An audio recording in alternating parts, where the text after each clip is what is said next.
दोस्तों, मैं आचार्य नीरज शास्त्री आज आपको आगे संस्कृत के बारे में बताऊंगा। पहले मैंने आपको पिछली क्लास में रीड के बारे में बताया था। रीड के बारे में बेसिक जानकारी दी थी। अभी हम रीड के सिलेबस के बारे में देखते हैं। रीड या हम ऐसे कह सकते हैं कि सीटेट, इन सबका सिलेबस एक ही होता है। इसका हम संस्कृत का सिलेबस देखते हैं। इसमें हम संस्कृत भाषा देखते हैं। संस्कृत भाषा में लैंग्वेज फर्स्ट और सेकंड दोनों का ही सिलेबस लगभग सेम होता है। थोड़ा सा फर्क होता है, 19-20 का फर्क होता है, ज़्यादा नहीं होता है। इसलिए हम लोग अभी संस्कृत भाषा में क्या क्या आता है, क्या क्या नहीं आता है, तो देखो दोस्तों, संस्कृत भाषा में दो चीज़ होती हैं। एक होता है इसमें व्याकरण का पार्ट होता है और एक होता है साहित्य का। अब देखो, रीट में और सीटेट में केवल व्याकरण ही आती है और साहित्य बिल्कुल भी नहीं आता है। इसलिए हम लोग व्याकरण के ऊपर ही ज़्यादा ध्यान देंगे और व्याकरण ही हमें सीखना है। साहित्य बिल्कुल भी नहीं आता है। साहित्य में एक टॉपिक होता है छंद, उसके बारे में कभी क्वेश्चन आ जाता है, कभी नहीं आता है। इसलिए हम लोग संस्कृत व्याकरण के ऊपर ध्यान देंगे। आगे देखते हैं। अब इसका सिलेबस क्या क्या होना चाहिए, तो उसके आधार पर हम देखते हैं। सबसे पहले हम रीड में जो पढ़ेंगे, रीड या सीटेट के सिलेबस में जो पढ़ेंगे, सबसे पहले हम स्वरों के बारे में जानेंगे। फिर उसके बाद में हम व्यंजनों के बारे में जानेंगे। फिर हम लोग स्वर व्यंजनों के बारे में, शब्द रूपों के बारे में आपको पता होना चाहिए। धातु रूपों के बारे में धातु रूपों के बारे में पता होना चाहिए। धातु रूप के बाद में हम इसमें बेसिक ये देखेंगे। तो सबसे पहले हम देखेंगे इसमें पुरुष चक्र। पुरुष चक्र दोस्तों 6th क्लास से स्टार्ट होता है। 6th क्लास में ही पुरुष चक्र आ जाता है और यहीं से हम स्टार्ट करेंगे। उसके बाद में हम लकार देखेंगे, लकारों के बारे में जानेंगे। लकारों के बारे में जानने के बाद में फिर हम लोग उपसर्गों के बारे में पढ़ेंगे। उपसर्ग पढ़ने के बाद में हम लोग अव्यय के बारे में पढ़ेंगे। अव्यय के पढ़ने के बाद में हम लोग कारक पढ़ेंगे। कारक हम लोग 2 बार पढ़ेंगे। एक बार तो हिंदी में बेसिकली, तो कारक जो हम पढ़ेंगे वो सामान्य रूप से पढ़ेंगे। सामान्य रूप से पढ़ने के बाद में फिर इसके बाद में हम वाच्य परिवर्तन पढ़ेंगे। दोस्तों, वाच्य परिवर्तन सेकंड ग्रेड फर्स्ट ग्रेड में तो नहीं आता है, लेकिन इसमें रीड और सीटेट के अध्यापक पात्रता परीक्षा में वाच्य परिवर्तन वेरी इंपॉर्टेंट टॉपिक है और इसको बहुत अच्छी तरह से समझना है। एक प्रश्न इसका कंफर्म आता है। इसके बाद में हम कारक एक बार सूत्रों के अकॉर्डिंग पढ़ेंगे। अगर मैं आपको इसमें सूत्रों के हिसाब से ही पहले ही अगर कारक अगर आपको बता देता हूँ तो आपको सामान्य रूप से कारक नहीं आ पाएंगे। इसीलिए हम लोग कारक पढ़ाते वक्त विशेष रूप से ध्यान रखते हैं कि कारक सामान्य रूप से पहले पढ़ाते हैं, फिर उसके बाद में सूत्रों के अकॉर्डिंग पढ़ाते हैं। अभी हम आगे चल रहे हैं। इसके बाद कारक के बाद में हम लोग प्रत्यय पढ़ेंगे और प्रत्यय समझेंगे। प्रत्यय के बाद में हम लोग एक संज्ञा प्रकरण होता है, संज्ञा प्रकरण। संज्ञा प्रकरण में काफ़ी चीज़ें होती हैं। एक तो आपको जैसे माहेश्वर सूत्र है, माहेश्वर सूत्र आपको संज्ञा प्रकरण में पढ़ेंगे। उसके बाद में उच्चारण स्थान है,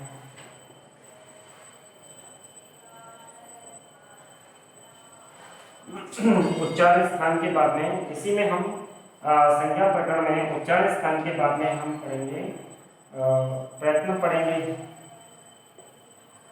अब देखो दोस्तों कि कुछ लोग, कुछ टीचर्स, कुछ अध्यापक ऐसे होते हैं कि जो संज्ञा प्रकरण को सबसे पहले प्रारंभ कर देते हैं और माहेश्वर सूत्रों से पढ़ाना प्रारंभ करते हैं।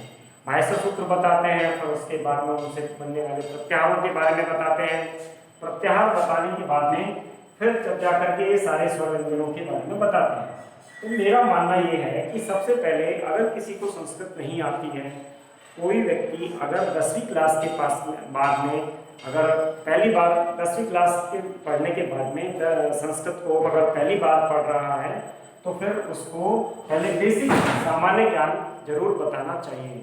उसके बाद ही उसको माहेश्वर सूत्रों के बारे में बताना चाहिए। लेकिन कुछ अध्यापक जो हैं वो सबसे पहले माहेश्वर सूत्रों को रखते हैं, तो उससे छात्रों को बहुत नुकसान होता है और छात्रों को जो बातें हैं वो समझ में नहीं आती हैं और संस्कृत भी उनको बहुत ही कठिन लगती है, हार्ड लगती है, इसलिए वो संस्कृत को लेते नहीं। संस्कृत बहुत सरल और सहज भाषा है, इसको आप आराम से सीख सकते हैं। जिसने संस्कृत बिल्कुल नहीं पढ़ी है वो भी संस्कृत आराम से सहज रूप में पढ़ सकता है। अभी दोस्तों हम आगे चलते हैं, इसके बाद में हम संधि प्रारंभ करेंगे। यहाँ भी मैं आपको एक बात बताना चाहूँगा कि कुछ अध्यापक, कुछ टीचर क्लास में जाते हैं या अपना थोड़ा वर्चस्व या विद्वत्ता दिखाने के लिए सबसे पहले कुछ लोग संधि को उठा लेते हैं और संधि पढ़ना शुरू कर देते हैं। संधि दोस्तों सबसे सरल है, लेकिन उस संधि को पढ़ाने से पहले स्वर और व्यंजनों के बारे में नॉलेज होनी चाहिए, शब्द रूपों के बारे में नॉलेज होनी चाहिए, उसके बाद में माहेश्वर सूत्रों की नॉलेज होनी चाहिए, तब जाकर के हमें संधि पढ़नी चाहिए। अन्यथा अगर हम संधि पढ़ना शुरू कर देंगे तो अगर सीधा ही संधि पढ़ना शुरू कर देंगे तो फिर वो अच्छी तरह से समझ में नहीं आएगी। समझ में जब ही आएगी जब हम इसकी बेसिक जानकारी जब तक नहीं ले लेंगे। अब जैसे उपसर्ग हैं, उपसर्गों के बारे में भी हमें नॉलेज होनी चाहिए, जानकारी होनी चाहिए, तभी हम संधि अच्छी तरह से पढ़ सकते हैं। अब हम आगे चलते हैं। देखो संधि के बाद में हम आपको समास पढ़ाएंगे। कुछ छात्र ये कहते हैं कि समास ही में ही हमें सबसे ज़्यादा प्रॉब्लम आती है, सबसे ज़्यादा हमें कठिन लगता है। लेकिन मैं ये कहूँगा दोस्तों कि पहले बेसिक जो संस्कृत है, सामान्य जो संस्कृत है, सामान्य व्याकरण जो है उसको पहले अच्छी तरह से समझ लेना चाहिए, उसके बाद ही समास प्रारंभ करने चाहिए। कुछ छात्र ये कहते हैं कि हमें सब कुछ आता है लेकिन समास में हम अटक जाते हैं। समास थोड़ा सा टफ पड़ता है, लेकिन अगर कठिन पड़ता है, अगर आप बेसिक संस्कृत के हिसाब से अगर उसको सामान्य संस्कृत के हिसाब से अगर उसको लेकर के चलेंगे पहले तो समास भी सरल हो जाएगा। हिंदी में भी समास होता है, संस्कृत में भी, और संधि भी हिंदी में भी होती है, संस्कृत में भी होती है। तो ये दोनों टॉपिक, ये दोनों पॉइंट संधि और समास हिंदी और संस्कृत में दोनों में सेम होते हैं। बस संस्कृत के शब्दों का और हिंदी के शब्दों का ही फर्क होता है, बाकी सारे नियम जो होते हैं वो दोनों में हिंदी और संस्कृत में संधि और समास वाले टॉपिक में सेम होते हैं। अब इसके बाद में हम आपको आगे बताएंगे। देखो ये सिलेबस हो गया है ना, ये तो हो गया सारा व्याकरण का। इसके अलावा और क्या क्या चीजें आती हैं जो सी-टेट में आती है और रीट में आती है या यू-टेट में आती है या जी-टेट में आती है या एम-टेट में आती है, एच-टेट में आती है, तो वो है एक तो है सुक्ति।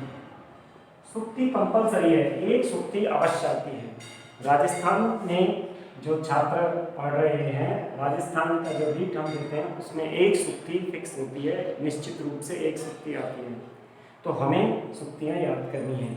अभी आप कहोगे कि सब सुक्तियाँ कितनी याद करें और कैसे याद करें, कुछ छात्र इसमें भी कंफ्यूज रहते हैं। तो देखो सुक्तियों का अर्थ अगर आपको आता है या नहीं आता उससे मतलब नहीं है। सुक्ति केवल पूर्ति के लिए आती है, एक सुक्ति दे दी जाती है और उसमें बीच में से एक शब्द हटा करके रिक्त स्थान छोड़ दिया जाता है। वो शब्द आपको नीचे 4 ऑप्शन में मिलता है, 4 ऑप्शन में से वो शब्द ढूंढ करके वो सुक्ति पूरी करनी होती है। तो उसको हम कह सकते हैं कि सुक्ति निर्माण, सुक्ति पूर्ति आती है, निर्माण नहीं पूर्ति आती है, उसका सुक्ति को पूरा करना होता है, उसका अर्थ नहीं बताना होता। अब सुक्तियाँ जो होती हैं वो बहुत सारी होती हैं, सैकड़ों, हजारों, लाख तक सुक्ति हो सकती हैं, 1 लाख तक। तो इतनी सारी सुक्तियां हम कैसे याद करें? तो उनमें से हम लोग विशेष रूप से ध्यान रखें कि एक तो नीति शतक नामक नीति शतकम भर्तृहरि की पुस्तक है, उसमें से सुक्तियां बहुत ज़्यादा आती हैं। एक मेघदूत है, एमए फाइनल में चलता है, लेकिन क्या है कि अभी एमए प्रीवियस में चलता है। अभी आप कहोगे साहब मेघदूत तो बहुत हार्ड हो जाएगा, उसकी सुक्तियां बहुत हार्ड हो जाती हैं। तो देखो कुछ कुछ सुक्तियां मेघदूत में से लेनी होती हैं, कुछ कुछ मृच्छकटिकम की भी हैं, 4-5 सुक्तियां, वो भी अच्छी अच्छी हैं, और नीति शतक की सबसे ज़्यादा सुक्तियां हैं। तो उनमें से हम सुक्तियां याद करते हैं, उनको हमें याद करना ही होता है और उसका कोई सॉल्यूशन नहीं होता है। तो अभी हम सुक्तियां देखेंगे। सुक्ति के बाद में एक ये साहित्य का टॉपिक है छंद। ये जो छंद है, ये कभी तो इसका प्रश्न आ जाता है और कभी इसका प्रश्न नहीं आता है। इसका जो प्रश्न आता है वो एक श्लोक दे करके उसमें पूछता है कि ये कौन सा छंद है, यानी कि ये श्लोक किस छंद से संबंधित है। बस इतना ही इसमें पूछा जाता है और ज़्यादा इसमें डिटेल नहीं पूछी जाती है, लेकिन छंद का बेसिक हमें आना चाहिए। अब देखो रीट और सी टैट का सिलेबस कहाँ तक कवर करता है? रीट और जो सी टैट होता है, तो रीट तो जो होता है वो 8th क्लास लेवल तक, यानी कि उच्च प्राथमिक स्तर पर होता है। प्राथमिक और उच्च प्राथमिक स्तर 2 स्तरों पर होता है। लेकिन अगर हम सी टैट को और एच टैट को अगर हम देखें, अगर हम एच टैट और सी टैट देखें तो ये 3rd ग्रेड के लिए भी होता है। ये सी टैट जो होता है वो 3rd ग्रेड के लिए भी होता है और 2nd ग्रेड के लिए भी होता है। लेकिन अगर हम एच टैट देखें तो एच टैट की क्वालिटी जो होती है वो 3rd ग्रेड के लिए भी होती है, 2nd ग्रेड के लिए भी होती है और ये 1st ग्रेड के लिए भी होती है। दोस्तों ये 1st ग्रेड लेक्चरर के लिए भी एच टैट होता है। तो एच टैट जो होता है उसकी क्वालिटी और बढ़ जाती है, तो उसका जो सिलेबस होगा तो वो और थोड़ा हैवी हो जाता है, भारी हो जाता है और थोड़ा बड़ा हो जाता है। जो चीज़ हम अब यहाँ पर देखेंगे वो हम रीट और सी टैट के 3rd लेवल के हिसाब से चलेंगे। तो अभी मैं जो आपको बता रहा हूँ, तो रीट और सी टैट और एच टैट ये केवल 3rd ग्रेड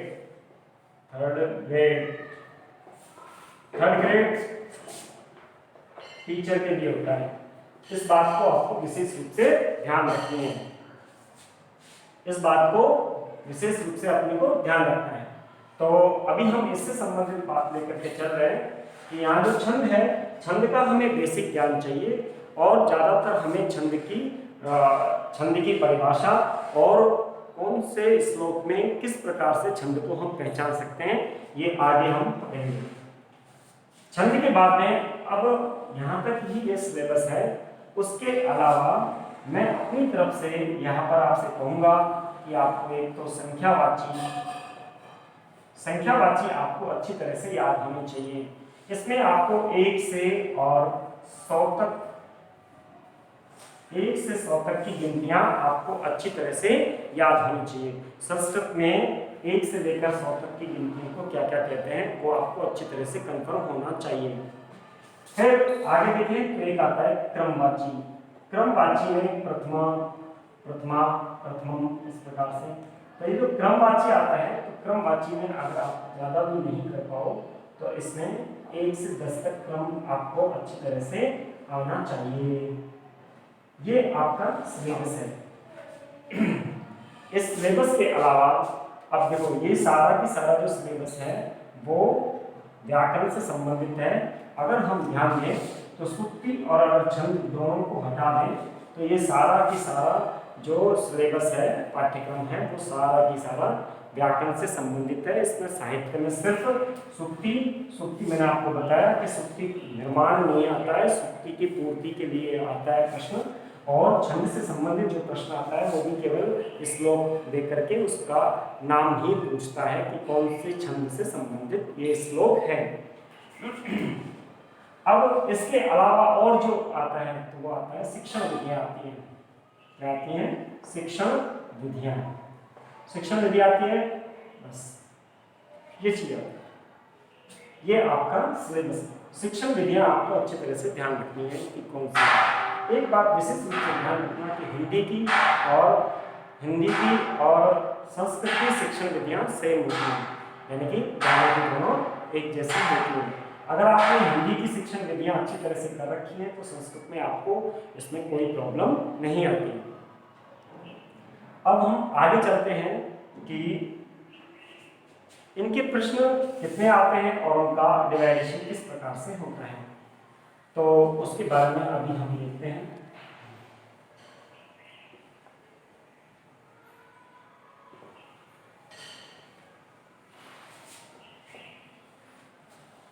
देखो दोस्तों, अब हम देखते हैं कि रीट जो है और सीटेट का क्या हिसाब है।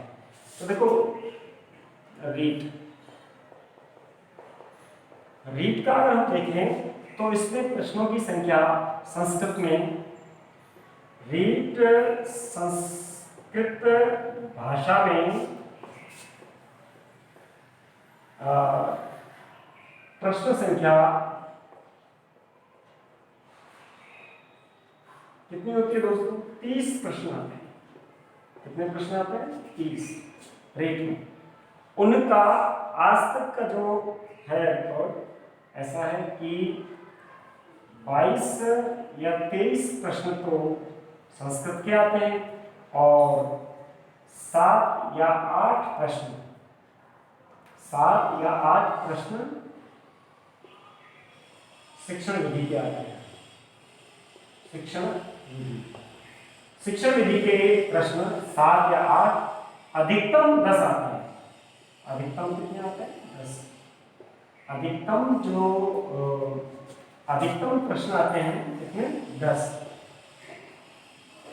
अब देखो संस्कृत के जो प्रश्न आते हैं वो 20वीं, 22वीं, 23वीं, 20, 22 या 23 ऐसे कुछ भी आ सकते हैं। तो संस्कृत के ऊपर अपने को ध्यान रखना है। संस्कृत व्याकरण के जो प्रश्न आते हैं उन पे अपने को विशेष ध्यान रखना है।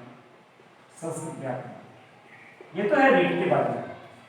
रीट में विशेष रूप से ध्यान रखना है कि संस्कृत व्याकरण के प्रश्न ज्यादा आते हैं और शिक्षण विधियां जो होती हैं उसके प्रश्न 7, 8 या अधिकतम 10 प्रश्न आते हैं, उससे ज्यादा नहीं आते हैं। ठीक है, अब हम आगे चलते हैं। अभी मैंने आपको ये इसके बारे में बताया है ना। अब मैं आपको सीटेट के बारे में बताता हूँ, क्योंकि कुछ जो छात्र हैं वो सीटेट की तैयारी भी कर रहे हैं। सीटेट का एग्जाम भी अब होने वाला है। अभी इसमें था जुलाई में, अभी सरक गया है, तो अभी आगे भी होगा, तो उसके हिसाब से भी हमें ध्यान रखना है। दिल्ली में भी सीटेट कंपलसरी होता है और वैकेंसी दिल्ली में बहुत सारी आएंगी। अभी कोरोना की वजह से थोड़ा अटका हुआ है, और नहीं तो दिल्ली में बहुत वैकेंसियां खाली है। दिल्ली में बहुत सारी वैकेंसियां आएंगी। केजरीवाल जी अभी जो वहाँ के सीएम हैं उन्होंने कह रखा है कि भाई दिल्ली में बहुत टीचरों की जगह खाली है। मनीष सिसोदिया ने भी अनाउंसमेंट किया हुआ है, लेकिन कोरोना के चक्कर में वो सारी वैकेंसियां अटकी हुई हैं। तो अभी हम इसको और देखते हैं कि सीटेट में भी क्या होता है कि जो संस्कृत भाषा होती है उसका चाहे फर्स्ट लेवल हो चाहे सेकंड लेवल हो, उसमें भी प्रश्न संस्कृत के कितने आते हैं? 30 आते हैं, 30 प्रश्न आते हैं। उन 30 प्रश्नों का रेशो कितना होता है? तो देखो दोस्तों, इसमें 15+15 का रेशो होता है, यानी कि जो व्याकरण आती है संस्कृत की व्याकरण, वो कितने प्रश्न आते हैं? 15 प्रश्न आते हैं। और जो बाकी के 15 प्रश्न आते हैं वो शिक्षण विधियों के आते हैं। शिक्षण विधियों के कितने आते हैं? 15 आते हैं। अब देखो अलग अलग राज्य का अलग अलग हिसाब है। अगर हम यूपी में जाएं तो यूटेट होता है और एचटेट होता है हरियाणा में, और जीटेट होता है गुजरात में, एमटेट होता है मध्य प्रदेश में। तो इनका सबका रेशो अलग अलग होता है। लेकिन मैं आपसे यही कहूँगा, सीटेट में 50-50% होता है, लेकिन बाकी के जितने भी सारे टेट हैं चाहे वो किसी भी राज्य का हो, उसमें 20+10 ऐसे होता है सिस्टम। 20+10 मतलब 20 तो व्याकरण के प्रश्न आते हैं और 10 प्रश्न किसके आते हैं? शिक्षण विधियों के आते हैं। अगर हम लोग ध्यान रखें तो संस्कृत व्याकरण पे आपको विशेष रूप से ध्यान रखना चाहिए। अगर हम ये कहें कि शिक्षण विधि, तो शिक्षण विधि के जो क्वेश्चन है वो और राज्यों में कम आते हैं, CTET में 15 ही प्रश्न आते हैं। तो आप लोग इतना ज़्यादा सोचने की आवश्यकता नहीं है, डरने की आवश्यकता नहीं है।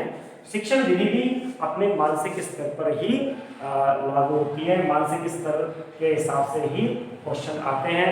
जैसे हम बच्चों के साथ में व्यवहार करते हैं तो व्यवहारिक जो प्रश्न हैं वो ज़्यादा आते हैं शिक्षण विधियों में, बाल विकास से संबंधित ज़्यादा आते हैं। और आप अगर ये चाह रहे हैं, ये कहते हो कि भाई साइकोलॉजी आती है, तो साइकोलॉजी इतनी नहीं आती है। सेकंड ग्रेड और फर्स्ट ग्रेड के जो पेपर होते हैं, लेक्चरर के जो पेपर होते हैं, उसमें साइकोलॉजी बहुत ही हैवी आती है। लेकिन अगर आप देखोगे रीट में और जितने भी सारे टेट होते हैं उन सभी में साइकोलॉजी, बालक के विकास के ऊपर ज़्यादा ध्यान दिया जाता है, बालक के व्यवहार पर ज़्यादा ध्यान दिया जाता है, उससे संबंधित प्रश्न आते हैं। तो आज हमने ये रीट के बारे में बेसिक जानकारी प्राप्त की। अब हम आगे के वीडियो में आपको रीट के बारे में और आगे पढ़ाएंगे और संस्कृत भाषा भी आगे प्रारंभ करेंगे। सबसे पहले हम स्वरों के बारे में बताएंगे, फिर धीरे धीरे हम अगले टॉपिकों पर चलेंगे। अब मेरे प्यारे दोस्तों, मित्रों, छात्रों, अगर आप मुझे और आगे पढ़ाते हुए देखना चाहते हैं तो थोड़ा लाइक करें, शेयर करें और सब्सक्राइब करें। मैं आपको और भी अच्छी से अच्छी बातें संस्कृत में बताऊंगा और संस्कृत में यहीं पर वीडियो बना करके आपको सारी अच्छी तरह से संस्कृत पढ़ाऊंगा। ठीक है दोस्तों, आज के लिए इतना ही। आगे फिर हम अगले वीडियो में मिलेंगे। धन्यवाद।